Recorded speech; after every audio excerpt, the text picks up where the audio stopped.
Bonjour tout le monde, c'est Kylian, comment allez-vous? Moi ça va très très bien, on vient de terminer cette journée de trading, voilà avec le trade que j'ai pris ce matin, qu'on va voir ensemble. Donc déjà je peux vous dire que j'ai pris donc 4 trades et ça a été 4 profits. De toute façon on a suivi ça ensemble en vidéo. Donc on va voir celui d'aujourd'hui. Celui d'aujourd'hui c'est toujours la même stratégie, c'est du niveau H4 et du breaker M15 avec un R de target. Mais on va voir que ce trade était bien moins bon que les autres et de toute façon je vais tout vous expliquer. Déjà, le trade de base de pourquoi j'ai lancé j'ai pris ma position. On avait ce CB en H4 ici sur le GXY, gros CB hein, qui est venu hier. D'ailleurs, j'avoue, je ne sais toujours pas pourquoi il y a eu cette bougie là, hein. C'est vrai que je ne suis pas les annonces économiques parce qu'hier on a eu ça avec FOMC. Et là on a eu une bougie encore plus grosse hier à 16h. Je vous avoue que je m'en fous un peu. Moi, tout ce que je sais, c'est que mon niveau H4 il est là. Le reste, c'est. Je m'en fous. Voilà, tout simplement. Du coup, ce matin, après, on a eu notre réaction en M15. Une fois qu'on a touché le niveau H4 sur London. Là, on voit bien qu'on prend les hauts de Asia. On clôture dedans. On a une très grosse bougie noire agressive sur le début de la session London à 8h. Donc on crée ici un breaker. On en crée même là un ici, mais moi je me suis appuyé sur le premier. Je fais toujours ça d'ailleurs. Je prends toujours en considération le breaker le plus proche de ma prise de position. Je sais pas si vous avez compris ce que je voulais dire, mais en gros, là on était sur euro. On a le breaker ici, le breaker ici. Donc moi on était là à la clôture, je prends toujours le premier breaker qui arrive, tu vois. Voilà, pour rentrer en position plus vite entre guillemets. Mais bon, moi je dis s'il y a un breaker, c'est que on s'en fout du deuxième tant que le premier est là et que je suis protégé derrière le deuxième, c'est très bien.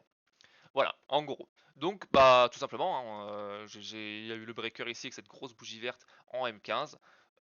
Je me place ici au retest du breaker, je target un R et puis voilà. Et donc en fait on voit que le trade a pas mal galéré à aller chercher sa target.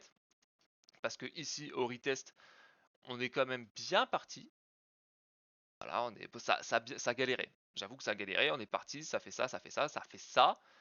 Donc je j'ai pas trop surveillé mon trade. Pour être honnête, j'ai vu à peu près qu'on était là.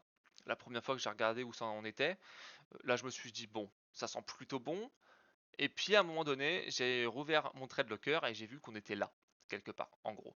On était quelque part dans l'autre breaker. Mais je me suis dit, ça pue. J'ai vu cette grosse bougie noire et tout, j'ai dit, bon, à mon avis, ça va finir en SL. Après, c'était vendredi, je devais pas trader normalement. Si je fais SL, c'est mérité. Et puis, bah, comme vous pouvez le voir, j'ai eu extrêmement de chance parce que j'ai échappé au SL de ça. Donc heureusement et Dieu merci que sur TradeLocker avec ClickFunded, on n'a pas de spread ou alors très très peu. Et je crois que d'ailleurs on n'en a pas du tout sur EURUSD. Faudrait que je le confirme, mais on a zéro spread sur euro. Ça m'a sauvé. Ça m'a sauvé, ça m'a sauvé parce que là il y a mon SL et après ça repart. Et ça repart dans mon sens et ça repart dans le vert. Et donc en fait bon ça n'a pas pris mon TP, j'ai coupé ici quand la bougie a clôturé à 11h. Donc ça m'a fait sortir avec 250 $. C'est à peu près 0,13% de profit. Donc franchement c'est magique. J'ai eu extrêmement de chance, vraiment beaucoup parce que j'aurais pu faire SL hein, et en vrai le SL était mérité. Parce qu'on va voir que le trade n'était pas si bon que ça, mais après bon, je le savais que c'était pas bon, mais j'ai envie de dire que j'agis un peu comme un robot de trading en ce moment. Quand je vois un niveau H4 et que je vois que ça réagit en M15, j'entre direct sans me poser de questions. Pour l'instant ça paye. Voilà, je sais que je ne ferai pas 100% de win rate avec ça, donc si je faisais SL aujourd'hui c'était ok. Avec de la chance, j'ai quand même réussi à clôturer en profit. Mais donc, on va voir pourquoi c'était pas si bon. Pardon, c'est vrai que je parle beaucoup. Je vais me prendre un peu d'eau. Je parle beaucoup, c'est un métier, ça, c'est un métier, hein, honnêtement. Hop, du coup, pourquoi c'était pas si bon? DXY, d'ailleurs, je vais supprimer mes dessins, comme ça on y verra plus clair. Bah du coup, il y avait la journée de jeudi, de mercredi, pardon, mercredi et jeudi, qui faisaient déjà des très grosses journées.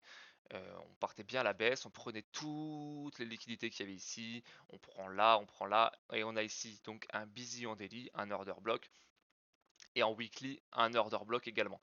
Ça fait des grosses zones de support, quand même. Faut pas, je veux dire, compliqué en fait.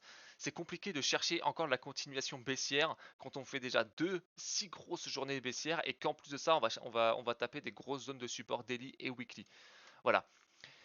Mais bon, je veux dire, quand il y a une réaction M15 comme celle-là, comme celle-là ici, c'est difficile de ne pas prendre le trade. Je veux dire, j'ai mon niveau H4, j'ai je vois que ce niveau H4 est très sensible parce qu'en M15 on a une grosse réaction, je le prends. Tu vois, en plus je vais chercher du 1R, c'est pas des grosses targets donc ça va.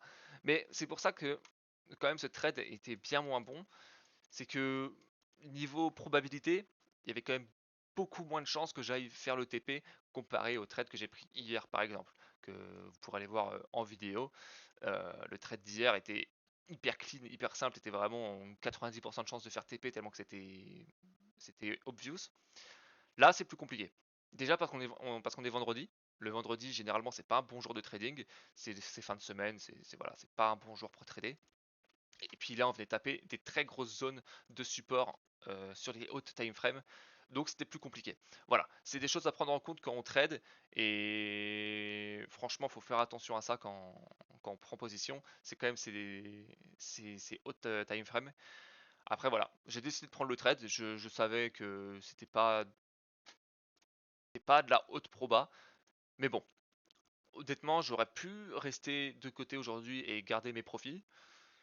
Mais j'ai été influencé par le M15, honnêtement. Voilà, j'ai vu cette grosse bougie noire là.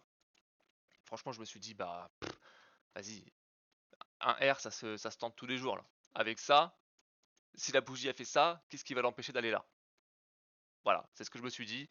Et bah, ça a failli m'avoir, hein, ça a failli m'avoir, mais j'ai eu beaucoup de chance. Je reconnais que voilà, parfois le trading c'est aussi un peu de chance. C'est peut-être 10% du facteur réussite, mais il y a un peu de chance qui joue. Et aujourd'hui j'en ai eu, cette semaine j'en ai eu beaucoup.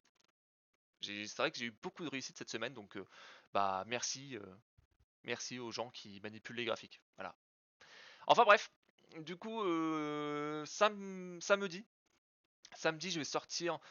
D'ailleurs je me demande si c'est utile que je sorte un récap. Honnêtement, je me suis posé la question cet après-midi. Je veux dire, si vous regardez les vidéos la semaine, il n'y a pas besoin de faire un récap. De toute façon, je vais dire quoi de plus. Donc je pense que samedi, juste je vais vous sortir l'analyse hebdo. J'avais dit que la dernière vidéo que j'allais faire des analyses hebdo pour bah moi déjà me forcer à faire un très bon travail d'analyse le week-end pour la semaine à venir. Et comme ça, bah ça nous permettra de voir si j'ai le bon biais sur la semaine qui arrive. Donc écoutez, j'espère que en tout cas les petites vidéos vous plaisent et on se retrouve samedi pour l'analyse hebdomadaire. Salut tout le monde, passez un bon week-end et bah, à samedi du coup. Allez, ciao.